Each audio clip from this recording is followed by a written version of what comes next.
इंद्रपुरी साम्राज्य का एक छोटा सा राज्य था। इंद्रपुरी साम्राज्य के राजा नागार्जुन एक महान राजा थे, जो हर साल अपने साम्राज्य में एक मुकाबला करवाते थे, जिसमें अपनी शक्ति और सामर्थ्य पर भरोसा करने वाला हर योद्धा भाग लेता था। इस मुकाबले के बाद उन योद्धाओं को पूर्वजों की गुफा में जाने का मौका मिलता था। आज से ठीक 3 दिन बाद ये मुकाबला था, जिसमें राज्य और उसके आसपास के दल के लीडर्स और उनके मेंबर्स के बच्चे भी भाग लेने वाले थे। यही वजह थी कि राज्य की सड़कों और बाजार में भारी मात्रा में भीड़ और चहल पहल थी। उसी समय आसमान से एक आग का गोला तेजी से नीचे गिरता हुआ आ रहा था, जिससे आसपास का वातावरण भी गर्म होने लगा। सड़कों पर मौजूद लोग आसमान से जमीन की ओर आते इस खतरे से अनजान थे। किसी का भी ध्यान आसमान की ओर नहीं था, क्योंकि सभी अपने कामों में व्यस्त थे। अचानक विद्युत नाम का एक लड़का जोर से चिल्लाया, वो देखो, सूरज नीचे आ रहा है। उसकी इस बात पर वहां मौजूद लोग उसका मजाक उड़ाते हुए बोले, अरे देखो, ये पागल क्या कह रहा है, कभी सूरज भी नीचे आता है भला। उस आदमी की बात सुनकर बाकी लोगों का ध्यान भी उस लड़के पर गया और एक दुकानदार बोला, ए पागल, चल भाग यहाँ से, सुबह सुबह काम खराब करने आ गया। इस पर वो लड़का बोला, पागल नहीं हूं मैं, बल्कि तुम सब मूर्ख हो। मेरा नाम विद्युत है, मैं तो चला, अभी तुम्हें भी यकीन हो जाएगा, एक बार ऊपर तो देखो। ये सुनकर वहां खड़े लोग हंसने लगे और उसकी बात पर ध्यान न देकर अपने काम करने लगे। ये देखकर वो लड़का बोला, मूर्ख है सब, चलो मुझे क्या। उसने एक बार फिर आसमान की तरफ देखकर कहा, अगर जल्द ही कुछ नहीं किया गया तो ये सभी लोग मारे जाएंगे। ये ख्याल आते ही वो तेजी से मीनार की ओर दौड़ा। मीनार एक घंटा घर की तरह था, जिसमें एक अग्निकुंड था। खतरे का आभास होते ही अग्निकुंड में आग लगाकर राज परिवार और ताकतवर वीरों को सूचना दी जाती थी, ताकि वो खतरे का सामना कर सके। वो लड़का यानी विद्युत तेजी से मीनार की ओर दौड़ा, पर अचानक सामने का नजारा देखकर उसके कदम रुक गए। विद्युत ने अपने मन में कहा, अगर मैंने इन सैनिकों को बताया तो ये लोग भी मेरा मजाक उड़ाएंगे, जैसे बाजार में उड़ाया गया था। मुझे इनसे छुपकर जाना होगा। ये सोचकर वो मुस्कुराया। फिर उसने अपने झोले से एक लाल पाउडर निकालकर भीड़ वाले इलाके में हवा में उड़ाया और छुप गया। जैसे ही वो पाउडर हवा में उड़कर लोगों की आंखों तक पहुंचा, वहां पर हंगामा मच गया। ऐसा होते ही सैनिकों का ध्यान उस ओर गया और इस बात का फायदा उठाकर विद्युत तेजी से मीनार पर चढ़ गया। एक सैनिक ने विद्युत को मीनार पर चढ़ते देख लिया और वो चिल्लाया, ए बालक, कहां जा रहा है? रुक रुक, वहां किसी को जाने की अनुमति नहीं है, रुक जा वरना तुझे दंड मिलेगा। सैनिक जोरों से चिल्लाते हुए उसके पीछे भागा। भले ही 14 साल का विद्युत कमजोर था, पर उसकी भागने की रफ्तार बहुत तेज थी। फिर भी विद्युत अभी बालक ही था, जबकि सैनिक एक ताकतवर योद्धा था। विद्युत मीनार की बड़ी मशाल में आग लगाने ही वाला था कि तभी उस सैनिक ने अपनी शक्ति को जागृत कर तेजी से उसे पकड़ लिया। इधर आसमान से गिरता वो आग का गोला, जो कि एक महान योद्धा था, किसी योद्धा के प्रहार से आहत होकर नीचे गिर रहा था और उसके शरीर से आग की लपटें लगातार निकल रही थी।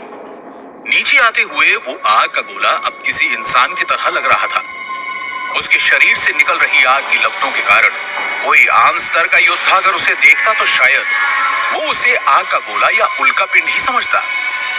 इधर मीनार में सैनिकों ने हाथ में मशाल लिए हुए उस लड़के को मीनार की बड़ी मशाल में आग लगाने से रोका, लेकिन विद्युत ने फिर भी तेजी से मशाल को मीनार के अग्निकुंड में फेंक दिया और अगले ही पल बड़ी मशाल जलने लगी। उस मशाल के जलते ही राज्य के चारों कोनों की मशालें भी एक एक करके जलने लगी। ऐसा होते ही राज्य के ब्रह्म पर्वत से एक शक्तिशाली इंसान हवा में एक नीली शक्ति के साथ तेजी से उड़कर मीनार के पास आ गया। नीचे खड़े लोग आसमान में उसको उड़ते हुए देख रहे थे। तभी एक इंसान बोला, वो देखो, ये तो राजघराने के रक्षक महान ऋतिक वेदा है। दूसरे लड़के ने कहा, हाँ भाई, लेकिन ये चेतावनी की मशाल किसने जलाई? क्या किसी ने राज्य पर हमला किया है? उस लड़के की ये बात सुनकर आसपास के लोगों ने एक नजर उसको देखा और फिर सभी की नजर महान वेदा की तरफ चली गई। महान वेदा मीनार के सामने आकर रुक गए और हवा में स्थिर हो गए। महान वेदा का चेहरा एकदम शांत था। उन्होंने कहा, क्या तुम मुझे बताओगे ये चेतावनी की मशाल किसने जलाई? अचानक उन्हें हवा में गर्मी का एहसास हुआ और उन्हें माजरा समझ आ गया। वो बिना सैनिकों का जवाब सुने आसमान की तरफ उड़ गए और उन्होंने तेजी से हवा में गिरते हुए उस ताकतवर इंसान पर अपनी बर्फीली शक्ति से प्रहार करके उसे हवा में गिरने से रोक दिया।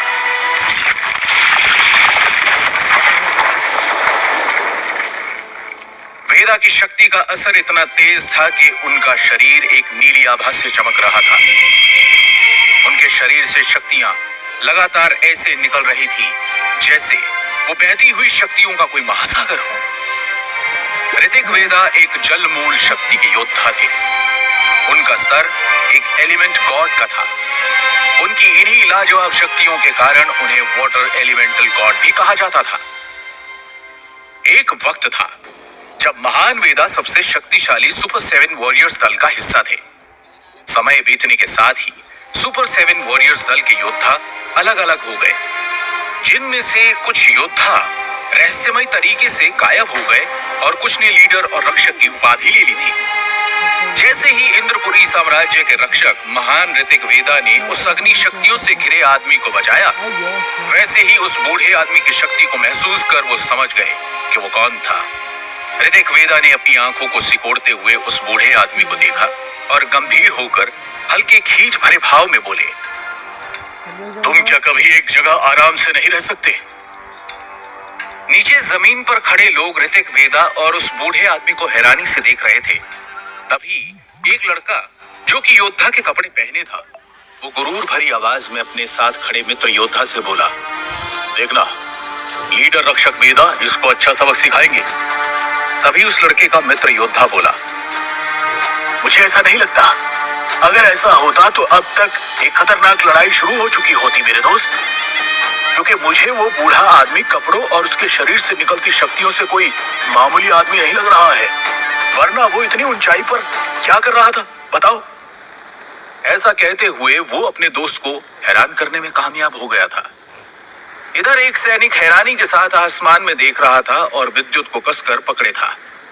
जैसे ही विद्युत ने देखा कि सैनिक का ध्यान उस पर नहीं है, तो वो उसे धक्का देकर वहां से भाग गया और भीड़ में जाकर छुप गया।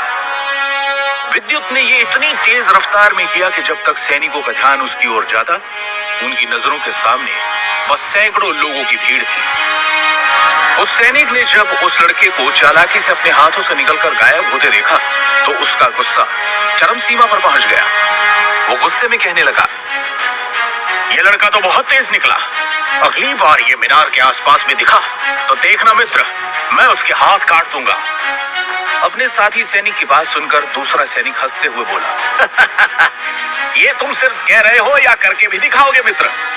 ये सुनकर वहां खड़े लोग भी हंसने लगे। उस सैनिक ने जब देखा कि उसके साथी सैनिक और सभी लोग उसका मजाक उड़ा रहे हैं, तो वो शर्मिंदगी के कारण दांत पीसते हुए पैर पटककर वहां से चला गया। उधर आसमान में ऋतिक वेदा और वो बूढ़ा आदमी बात कर ही रहे थे कि तभी एक तेज और ताकतवर शक्ति उनके पास आकर रुकी।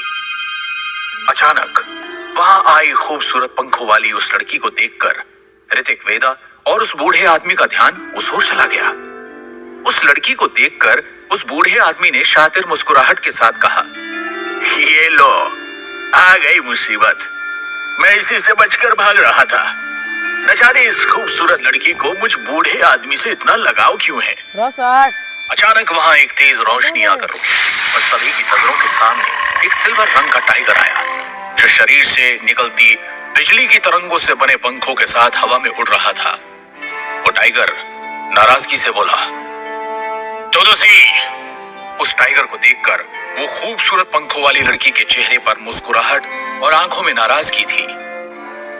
वो शक्ति के 8वें स्तर पर थी, इसलिए उसकी बेल्ट पर 8 शक्तियों के 8 सितारे लगे थे।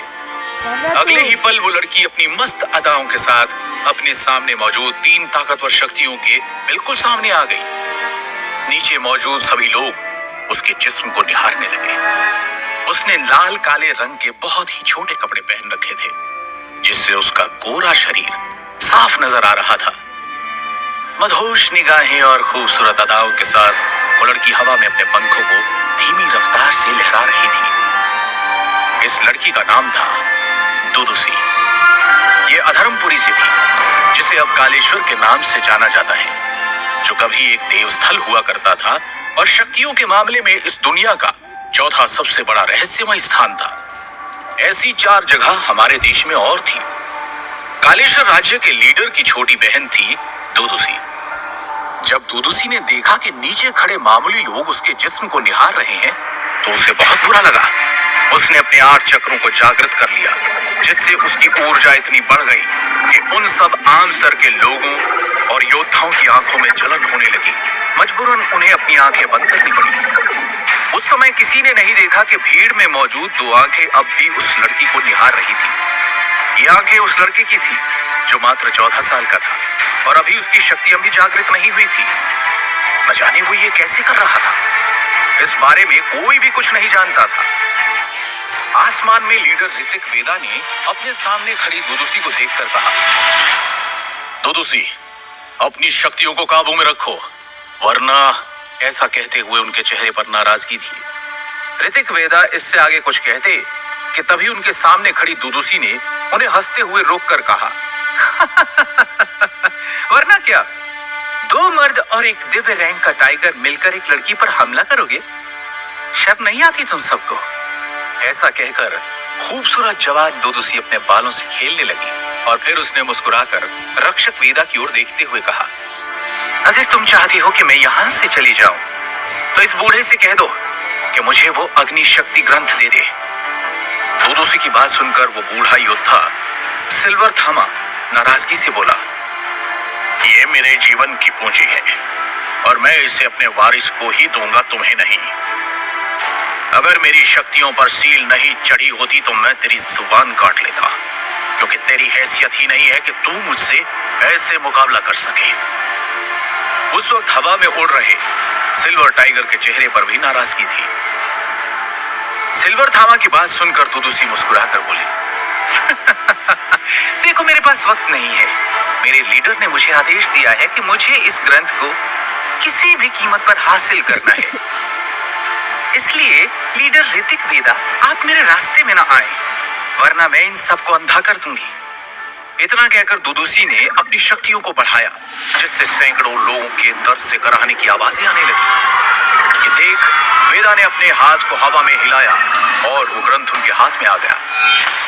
उन्होंने मुस्कुराते हुए वो ग्रंथ दुदुसी को दिखाया और जमीन की तरफ दूर फेंकते हुए कहा, अच्छा, अब तुम इन आम लोगों को निशाना बना रही हो, तो जाओ इन्हीं लोगों के बीच से वो ग्रंथ ढूंढ कर ले लो।